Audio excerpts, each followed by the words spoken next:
hindi na nag-asawa si Pangulong Duterte. Lahat sila girlfriend.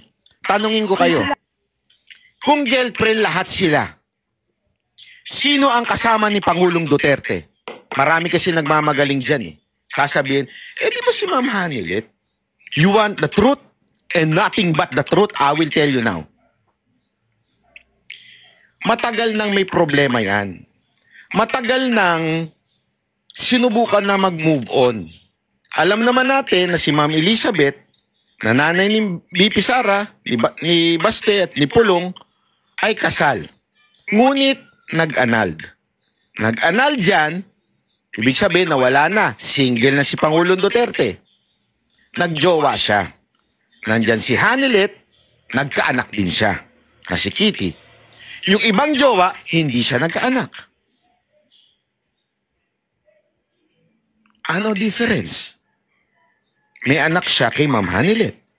Hindi ko binababa si Ma'am Hanilet dito ha. Dahil again, sabi nga ni Baste, lahat sila pantay-pantay including my mom.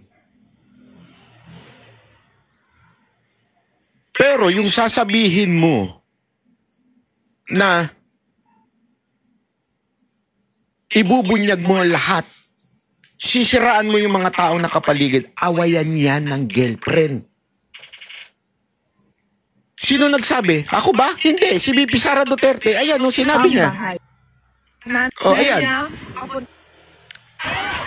Nasaan na si Maharlika?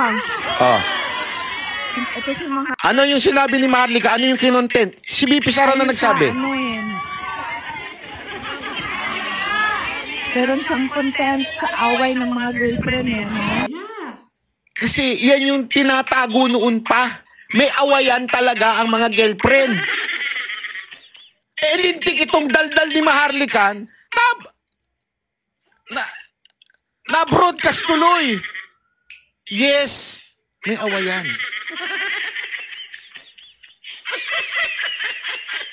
Alam niyo kung bakit itinatago ito, kung bakit hindi siya pinag-uusapan, kung bakit tabu, although alam naman ng mga taga-Davao yan, kasi may tatamaan. Sino? Si Kitty.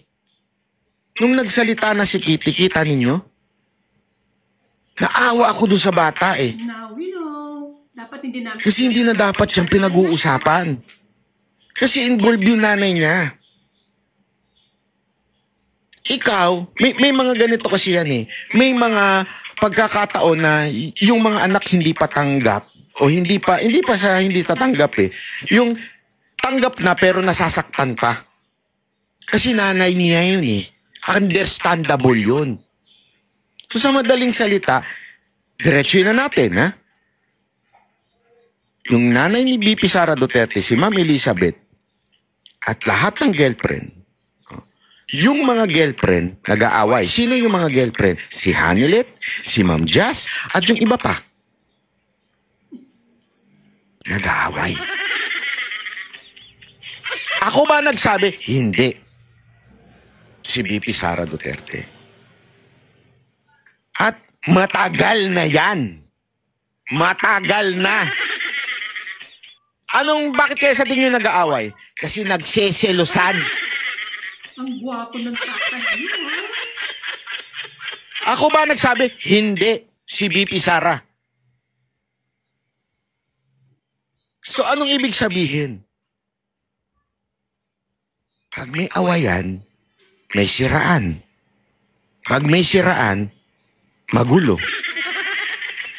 Pero tumahimik po silang lahat dahil alam naman natin, public si Pangulong Duterte. Lahat sila nanahimik. Kaya nga pansinin niyo, alam ng lahat ng tao ito sa Davao. May alitan, even with the family of Ma'am Elizabeth, kasama sila BP Sara Duterte, at siyempre, yung mga girlfriend, ang hirap tanggapin nun. Kaya nga sabi ko sa inyo, this is a family matter na hindi dapat kinalkal ni Maharlika. Kinalkal niya, wala tayong magagawa kung hindi, let's fix it.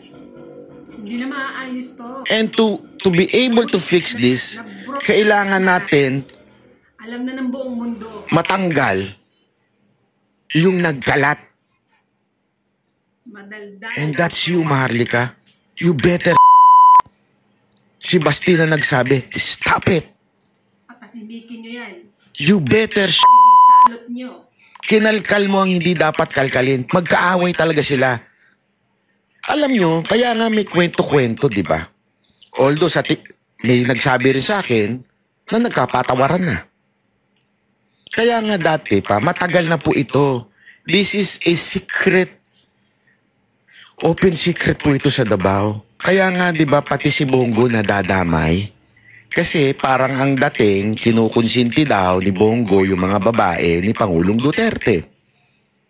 Kaya nga, di ba, there was a time, and I know this for a fact.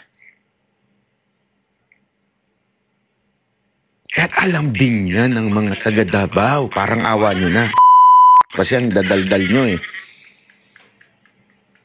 Pero, nagkaayusan na daw sila. Even the sliding of Senator Bongo to run as a vice president, it is because ayaw niya na magkaroon ng friction with VP Sara Duterte. Iniingatan ni Senator Bongo yun. As much as possible. Kasi nga, alam naman natin na alam din ng iba na may problema noon. So, what happened? Nagkapatawaran, nag-move on. Okay, let's be civil to one another. Yung mga involved, naging civil. Kaya nga, pansinin nyo, hindi nagsasama si VP Sara Duterte at si Ma'am Hanilet. Pero si VP Sara Duterte at si Kitty nagsasama. Kaya nga, pag tinatanong si Ma'am VP Sara Duterte sa dahig, ano sinasabi niya? Wala naman silang problemang mga anak. Si VP at saka sila Kitty, wala silang problema. Pero, siyempre si Ma'am Hanilet, may konting, alam mo yun, hindi naman nagbabangayan, pero civil lang. Huwag na natin itong pag-usapan. Huwag na natin itong, let's just move on. Tanggapin na lang natin na sabi ni Basti, si PRRD ay Hokage. Si Basti na nagsabi, ha? Move on na tayo dyan. Lahat sila may contribution. Lahat silang girlfriend, including ang nanay ko, pantay-pantay, lahat sila may contribution. So, itigil na yung pang-aaway, pang-uungkat. Ang ginawa ni Maharlika, ito ang masamang ginawa ni Maharlika. Ha? Anong ginawa niya?